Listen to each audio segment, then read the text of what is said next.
अशा प्रकारच्या प्राणघातक हल्ला ही गंभीर घटना असून लोकशाहीला मारक आहे. जबरदस्तीने अशा पद्धतीने आणि ते पण स्वतः ज्या पक्षात आहे त्याच पक्षातल्या काही प्रमुख नेत्यांच्या मार्फत झाल्याची शक्यता तक्रारीमध्ये त्यांनी व्यक्त केली आहे. त्याने FIR सुद्धा त्या पद्धतीने FIRमध्ये त्याची नोंद केलेली आहे. काही गोष्ट कळली कट्ट्याने लोकांना धमकवणं हे कणे विषय कानावर येतात हळूहळू.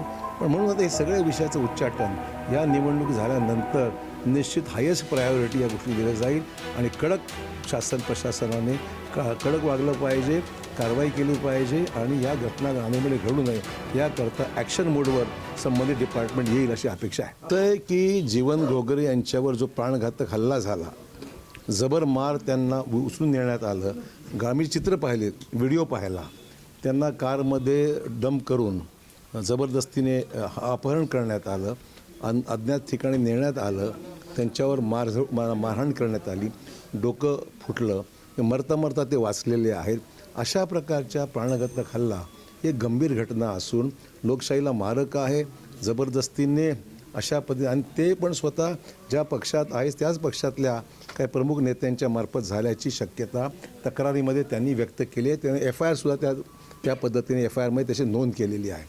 तर ही घटना गंभीर आहे. राजकीय कुठला पक्षाचा विषय नाही आहे, पण नांदेडच्या एखाद्या व्यक्तीवर कुठेच नाही, महाराष्ट्रात घडू नये असं गोष्ट. पण एखाद्या लोकशाहीमध्ये अनेक पक्ष आहेत, आम्ही कोणाच्या व्यक्तिगत विरोधामध्ये नाही आहोत.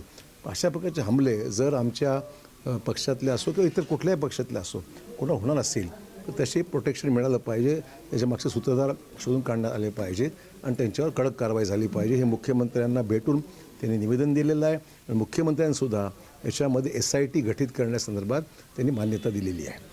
वाढती गुन्हेगारी जर पाहिली तर त्या दृष्टिकोनातून आयुक्तालयाची बऱ्याच दिवसापासून मागणी आहे.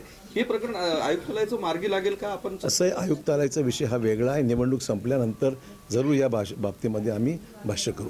गुंडागर्दी वाढलेली आहे आणि आपण भाषणामध्ये आता वडवळे यांचाही उल्लेख केलेला आहे. या दोन्ही वडवळे सुद्धा सोशल मीडियामध्ये काही प्रकारे त्यांनी काही पोस्ट केल्या होत्या. त्या पोस्ट संदर्भामध्ये काही लोकांना आवडलं नाही, ठीक आहे, कोणाचं काही मत असेल त्यांनी पोलिसची तक्रारी करावी, कायदा आहे त्याला. असं आहे की सोशल मीडिया संदर्भामध्ये उपयोग दुरुपयोग जर कोणी करत असेल किंवा चुकीचं काही देत असेल तर त्याला कायदा आहे, कायदेशीर कारवाई करता येते. पण त्याची बोटच तोडायची, त्याला घेऊन जायचं, त्यालाही किडनॅप करायचं, त्याला नेऊन बोट तोडायची. तो मुलगा आजही दाखवलं त्यांनी बोटं तोडलेली, त्याची तक्रार आहे. म्हणजे ह्या घटना ज्या नांदेडमध्ये सातत्याने दहशतवाद निर्माण होतो आहे ती चिंतेची बाब आहे. ही गोष्ट कळली कट्ट्याने लोकांना धमकवणं हे कणे विषय कानावर येत आहेत हळूहळू. पण म्हणून आता हे सगळ्या विषयाचं उच्चाटन या निवडणूक झाल्यानंतर निश्चित हायेस्ट प्रायोरिटी या गोष्टी दिल्या जाईल आणि कडक शासन प्रशासनाने कडक वागलं पाहिजे, कारवाई केली पाहिजे आणि या घटना अनेमध्ये घडू नये याकरता ॲक्शन मोडवर संबंधित डिपार्टमेंट येईल अशी अपेक्षा आहे. आपण FIRचा उल्लेख केला. FIRमध्ये जीवन पाटलांनी आमदार प्रताप पाटील चिखलीकर यांचं स्पष्ट नाव नमूद केलेलं आहे.